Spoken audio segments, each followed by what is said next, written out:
New jersey અમેરિકામાં આવેલા ઘણા એડલર ડે કેર પૈકી અમર ગૃહ એડલર કેયરમાં જ્યારથી ઉર્વશી મનહરલાલ દાણી આવ્યા છે ત્યારથી ત્યાંનો માહોલ બદલાઈ ગયો છે. હવે સમય પસાર કરતાં પત્તા કે એકબીજાની કુથલીની જગ્યા અનુભવ જ્ઞાન વિજ્ઞાનની વાતો થાય છે. આમે બધા જીવનની સંધ્યાની સમીપ પહોંચી ગયા છે એટલે પ્રત્યેક પાસે અનુભવનું ભાથું તો હોય જ છે. ઉર્વશી વહી ગયેલા વર્ષોના બુઝાતા આતશને ખંખોરીને નવું જોમ ભર્યું. ઉર્વશી ભલે સિદ્ધહસ્ત લેખક ન હોય પણ એની કલમનો પરચો વિભિન્ન માસિકોમાં અવશ્ય જોવા મળતો. એની બોલવાની છટા, વિષયને ઊંડાણથી અવલોકન કરવાની પરખ બધાને રૂચી જતી. બધાનું કહેવું એવું હતું કે ઉર્વશી કંઈક ને કંઈક નવું લાવશે. એ જ અપેક્ષાએ સૌએ તેને આગ્રહ કર્યો કે આજે તે નવી વાત જણાવે. ઉર્વશીએ શરૂઆતમાં કરી.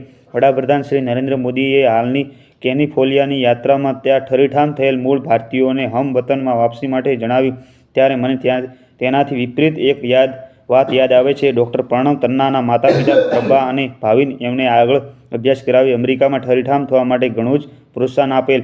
તેઓ આપણા સેન્ટરના ભાઈબહેનોની ઘણીવાર સારવાર કરે છે અને મને અંકલ તરીકે સંબોધે છે. એમને ભારતમાં સ્થાપેલ નાનીહાલ ફાઉન્ડેશનની યાદ આવે છે. ત્યાં એમના માતાપિતા પ્રભા અને ભાવિન તન્ના દેખરેખ રાખે છે. ડૉક્ટર પ્રણવના પિતા મુંબઈ, ભારતમાં મારી સાથે કાપડની મિલમાં કામ કરતા હતા. અમારી મિલમાં માલિકોને એક વિચિત્ર પ્રથા હતી. ઓફિસમાં કામ કરતા પ્રત્યેક વ્યક્તિના ટેબલ પર એના પૂરા નામની પ્લેટ હોદ્દા સહિત રાખવામાં આવતી. જનરલ મેનેજર શ્રી બાનાજી વાલાજી જીજીભોય હતા. તેઓ ટેકનિકલ બાબતમાં વિશેષ ધ્યાન આપતા. મેનેજર શ્રી લાખનપાલ યશપાલ કમલમણી મિલના કામકાજનો વહીવટ કરતા. તેઓ બંને એક મોટી કેબિનેટમાં બેસતા જ્યાં મિલ માલિકો અવારનવાર આવતા. એની બાજુની કેબિનેટમાં આસિસ્ટન્ટ મેનેજર શ્રી કાંતિલાલ બેચરદાસ લખમજી બેસતા હતા. એમની કેબિનને અડીને ડિપોઝિટ ઓફિસર યુસુફ સુલેમાન ખાનાણીની કેબિન હતી. અમે બધા હેડ ક્લાર્ક શ્રી ગૌરાંગ રઘુવીર વણવટિયા, કેશિયર કી કરસન માધવજી, ઉર્વશી કલાક ભાવિન રજનીકાંત તન્ના તથા ઉર્વશી મનહરલાલ દાણી આ કેબિનમાં સાથે આવેલ એક હોલમાં બેસતા હતા. અખબારમાં અમારી મિલની ક્લાર્ક માટેની ભરતીની જાહેરાત અન્વયે ભાવિન મારી મિલમાં જોડાયો. તે મિલનસાર અને આનંદી સ્વભાવનો હતો. તે કામ ઘણી કુશળતાથી પાર પાડતો. તે થોડા સમય અમારા બધાના દિલ જીતી લીધા. એના નામના ટૂંકા અક્ષર ભારત થાય તેથી અમે સૌ એને ભાવિન ન કહેતા, ભારત કહેતા. થોડા સમયમાં અમારા વચ્ચે ગાઢ મિત્ર થઈ. અમે એકબીજાને બધી વાતો જણાવતા. મિલ 3 પાળીમાં ચાલતી હોવાથી મિલના એક છેડાના રસ્તા પર ગોડાઉન હતું. એમાં રૂની ગાંસડીઓ પૂરતો સ્ટોક રાખતો જતા જરૂર પ્રમાણે મિલના બ્લો રૂમમાં એની રૂની ગાંસડીઓ લવાતી. એ ગોડાઉનમાં રાખેલ રૂની ગાંસડીઓને આગ તથા ચોરી વગેરેનો વીમો લેવામાં આવતો. સમયાંતરે વીમા કંપની તરફથી ગોડાઉનમાં રાખેલા રૂની ગાંસડીઓનું ઇન્સ્પેક્શન થતું. એકવાર વીમા કંપનીના ઇન્સ્પેક્શન માટે આવ્યા આસિસ્ટન્ટ મેનેજર શ્રી લખમજી સાહેબે ભારતને ગોડાઉનને બતાવવા ઇન્સ્પેક્ટરની સાથે મોકલ્યો. વીમા ઇન્સ્પેક્ટર રૂની ગાંસડીઓ કતાર અને પટ્ટીની કવરેજ ન હોવા વાંધો ઉઠાવ્યો. તેઓ ગોડાઉનથી ઓફિસ બાજુ આવતા હતા. ભારત સાહેબે એક વાત કહી. નારાજ ના થતા વીમા ઇન્સ્પેક્ટર કહું, ભારત, આ મિલની પશ્ચિમે મહાલક્ષ્મી ઘોડા રેસ કોર્સ આવેલ છે. રેસના ઘોડાઓને રેસ વખતે ટ્રેનમાં લાવવામાં આવે છે. ઘોડાઓને વીમો પણ લેવાતો હશે. ટ્રેનમાં એક સ્થળથી બીજા સ્થળનું અંતર કાપવા સારો એવો સમય પણ લાગતો હશે. તે દરમિયાન ઘોડાઓની કુદરતી હાજત એટલે લાદ પણ હશે જે ત્યાં જ હોવાથી ઘોડાઓને સ્વાસ્થ્યને હાનિકારક ગણાય છે. શું એ લાદ સંબંધી વીમાનું કવરેજ હોય છે? રૂની ગાંસડીઓ જીન પ્રેસની આવે છે અને કંતાન અને લોખંડની પટ્ટીથી બાંધવામાં આવે છે. એક રૂની ગાંસડી આ રીતે ન બાંધવામાં આવે તો આટલી બધી ગાંસડીઓ માટે આવા કેટલાક ગોડાઉનો જોઈએ. કંતાન અને પટ્ટી રૂની ગાંસડી સાથે આવે છે એ સર્વમાન્ય છે. જેવી રીતે ઘોડો અને એની લાદ છે. આ સાંભળીને વીમા ઇન્સ્પેક્ટરે એટલું હસવું આવ્યું કે ઓફિસમાં પહોંચ્યા ત્યારે તે હસવું બંધ ના થયું.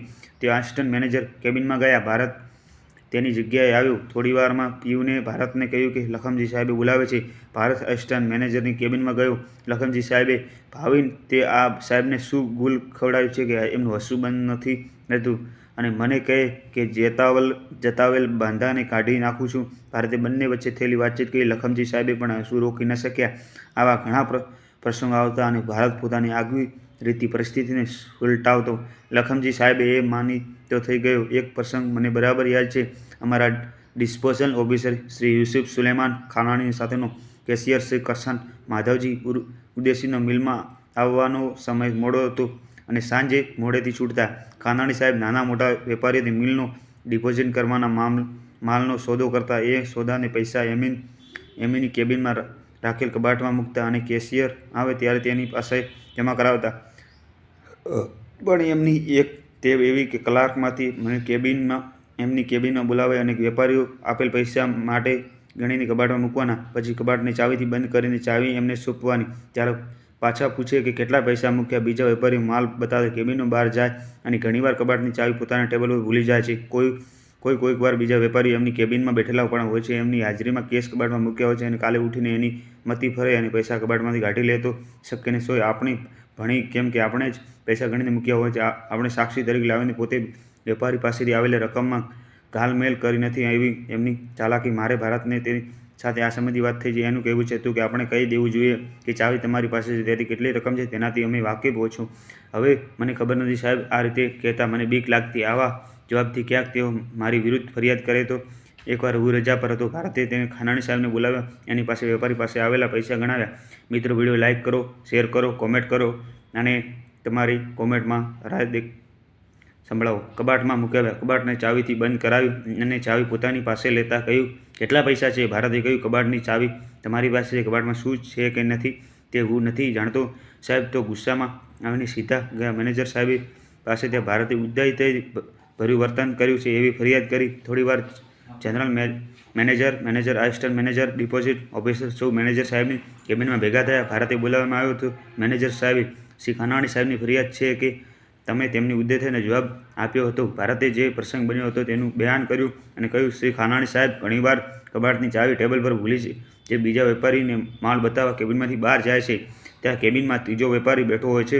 જો એની મતી ફરી અને કબાટમાંથી પૈસા લઈ લે તો આ પૈસા ગુમાવવાનો આરોપ તો મારી ઉપર જ આવે ને સાહેબ. હું ભલે નાના હોદ્દાનો હોઉં પણ મેં મારી નિયત બગાડી નથી. આ કલંક મને લાગે તો મારા મા બાપને શું મોં બતાવું? આમાં મારું વર્તન ઉદ્ધતાઈ ભરેલું ક્યાં લાગ્યું? એ મારી સમજની બહાર છે. એ સાહેબ અમારી પાસે પૈસા ગણાવીને પોતાની બાજુ ઉછલી રાખે છે, તેથી કોઈ કહી ના શકે. માલની લે વેચ આમનો ગોલમાલ કરી છે. પૈસા ગણાવવામાં વાંધો નથી, પણ આવી મર્યાદા બહારની જવાબદારી વગેરે વાંકે અમારા પર લાદવામાં આવે છે. તેની સામે મેં એમને આ પ્રમાણે કહ્યું તો આ બનાવમાં 2-3 દિવસે આસિસ્ટન્ટ મેનેજર ભારતને એમની કેબિનમાં બોલાવ્યો અને જણાવ્યું કે હવેથી કેસની લેવડ દેવડ નહીં થાય. વેપારીની માલની સામે ચેક આપવો પડશે. ગઈકાલે શેઠિયા આવ્યા હતા અને એમની પાસે મેનેજર સાહેબે પ્રસંગની રજૂઆત કરી હતી. શેઠનું કહેવું એમ હતું કે એ છોકરાની વાત બરાબર છે. કેશિયરની અનુપસ્થિતિમાં વેપાર ચેકથી કરવો. અમને પગારનો વધારો સામાન્ય રીતે દર વર્ષે મળતો. આ ઉપરાંત દર વર્ષે ખાસ પગાર વધારાની યાદી શેઠ પાસે રજૂ થતી. એમાં શેઠની જ્ઞાતિના કર્મચારીઓ વિશેષ પગાર વધારો મળતો. અન્ય કર્મચારીઓને તેમનું કામ જોઈને આસિસ્ટન્ટ મેનેજર તથા મેનેજર સાહેબની ભલામણ પર વિશેષ પગાર વધારો મળતો. મને એક વિશેષ પગાર વધારો મળ્યો. ભારતને વિશેષ પગાર વધારો ન હતો. તે થોડા ઉદાસ થઈ ગયો. અમને સૌને પણ લાગી આવ્યું કે એનું કામ જોતાં એ વિશેષ પગાર વધારાને લાયક હતું. ભારતે બીજે દિવસે મને જણાવ્યું કે એને આસિસ્ટન્ટ મેનેજર ખાસ પોતાના પાસે બોલાવીને કહ્યું, ભાવિન, તને વિશેષ પગાર વધારો ન મળે તે બદલ હું દિલગીર છું. મેં તારા માટે 2 વિશેષ પગારને વધારાની ભલામણ કરેલ છે, પરંતુ મેનેજર સાહેબનું કહેવું એમ હતું કે તું અહીં પેપરની જાહેરાતથી આવ્યો છે, કોઈની લાગવડથી નથી આવ્યો.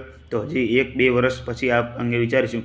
મને એમ કે 2ની જગ્યાએ છેવટે 1 વિશેષ પગાર વધારો તેઓ માન્ય રાખે છે. તું હજી યુવાન છે, સ્નાતક થયેલ છે, કામમાં હોશિયાર છે. અહીં વધારે વર્ષો કાઢવાની તારી પ્રગતિ રૂંધાઈ જશે.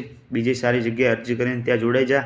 મારા નાના ભાઈ તરીકે તને આ સૂચન કરું છું. I am sorry about your special increment. થોડા વખતમાં ભારતે આસિસ્ટન્ટ મેનેજરની ઓળખાણથી એક બેંકમાં નોકરી મળી ગઈ.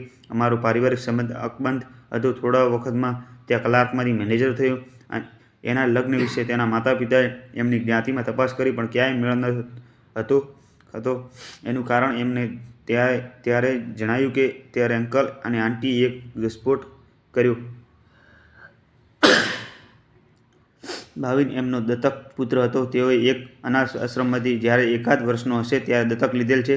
એ સમયમાં જ્ઞાતિવાદ એટલો ચુસ્ત હતો કે અનાથ આશ્રમમાં સિક્કો લગ્નની આડે આવતો. ભાવિન હતો ઉત્સાહ થયો, પણ સાથોસાથ કોઈ અલ્પનિત આભા સાથે અંકલ આંટીને પગે પડ્યો અને બોલ્યો, મા બાપુ, તમે સંતાન ન કરો. ભલે તમે મારા જન્મદાતા નથી, પણ તમે મને નાનેથી મોટો જે રીતે કર્યો છે એ કદાચ સગા મા બાપ પણ ન કરી શકત. અને મારા દાખલામાં તો મને ખબર નથી કોણ મારી જનેતા છે.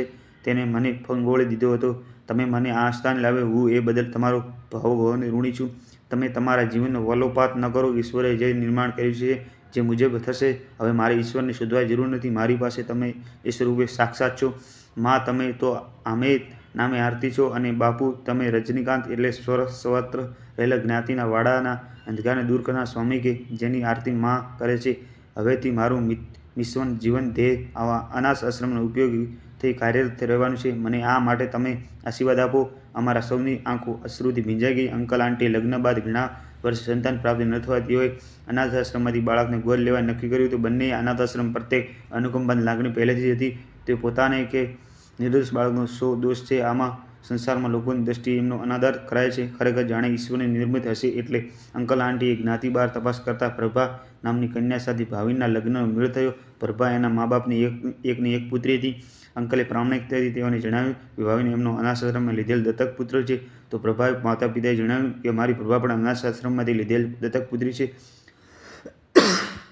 પ્રભાની માને પુત્રીની ઘણી ઈચ્છા હતી. તેથી સંતાન ન હોવાથી તેઓએ પુત્રીને દત્તક લીધી. ભાવિન અને પ્રભાના લગ્ન બાદ એમને ત્યાં મહાશિવરાત્રિએ પુત્રનો જન્મ થયો. તેથી એનું નામ તેઓએ પ્રણવ રાખ્યું. પૌત્રના જન્મ પછી થોડા સમય દાદા રજનીકાંત અને દાદી આરતીનો સંતોષ અમી ભરી આંખો કાયમને માટે મૂંઝાઈ ગઈ. ભાવિને તેના મિશનમાં ઉત્સાહભરે કાર્યરત થયો. પ્રભાએ પણ તેને સાથ આપ્યો. તેઓએ અનુભવ્યું કે અનાથ આશ્રમમાં બાળકોની માવજત છે પ્રેમ ભાવથી થવી જોઈએ.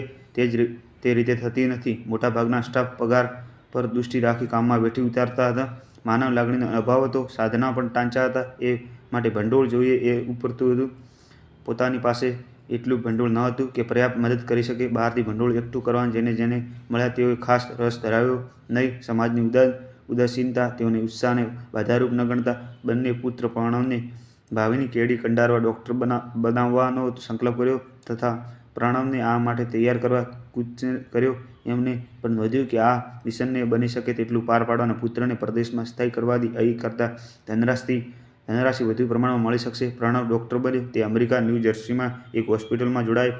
પ્રભા અને ભાવિને બાળપણથી તેઓ સુસંસ્કાર ટેવોથી ઉછેર કર્યો હતો. અનાથ બાળકોના પ્રતિ પ્રણવની લાગણી ઉભરાઈ આવતી. તેઓ લગ્ન તેની સાથે કામ કરતી ડૉક્ટર સુકન્યા પટેલ સાથે થયા. ડૉક્ટર સુકન્યા પણ સૌમ્ય અને કરુણાથી મૂર્તિ હતી. બંને મળીને નાનિહાલ ફાઉન્ડેશનની સ્થાપના કરી. ત્યાં ભાવિન અને પ્રભાને તેના ટ્રસ્ટી બનાવ્યા. આજે આ ફાઉન્ડેશન ભારતમાં ઘણું જ કાર્યરત છે. સંસારમાં જન્મ આપનારી માતાઓની ત્યજી દેવાયેલા બાળકોને ભાવિન અને પ્રભા નાની બની બાળકોનો ઉછેર સારી રીતે કરે છે. ફાઉન્ડેશન ફંડનો સ્ત્રોત અમેરિકાથી ડૉક્ટર દંપતી દ્વારા વહે છે. ડૉક્ટર સુકન્યાની ખ્યાતિ અને પાટીદાર સમાજમાં સારી હોવાથી જ્ઞાતિ બંધુઓ તરફથી પણ અવિરત દાન આવતું રહે છે. સમાજે જેની ઉપેક્ષા કરી છે એ બાળકોને વગર વાંકે બસ્તર જીવનને ચપેટમાં ધકેલી દીધા છે. તેઓ માટે ભાવિન અને પ્રભા દંપતીએ કરેલ કાર્ય પ્રશંસાથી પણ અધિક છે. ધન્ય છે આ દંપતી અને પુત્રવધુ ડૉક્ટર દંપતી. આજે જો ડૉક્ટર પ્રણવ ભારતમાં જ સ્થાયી હોત તો મને લાગે છે કે આ મિશન આટલું સફળ થતું નહીં.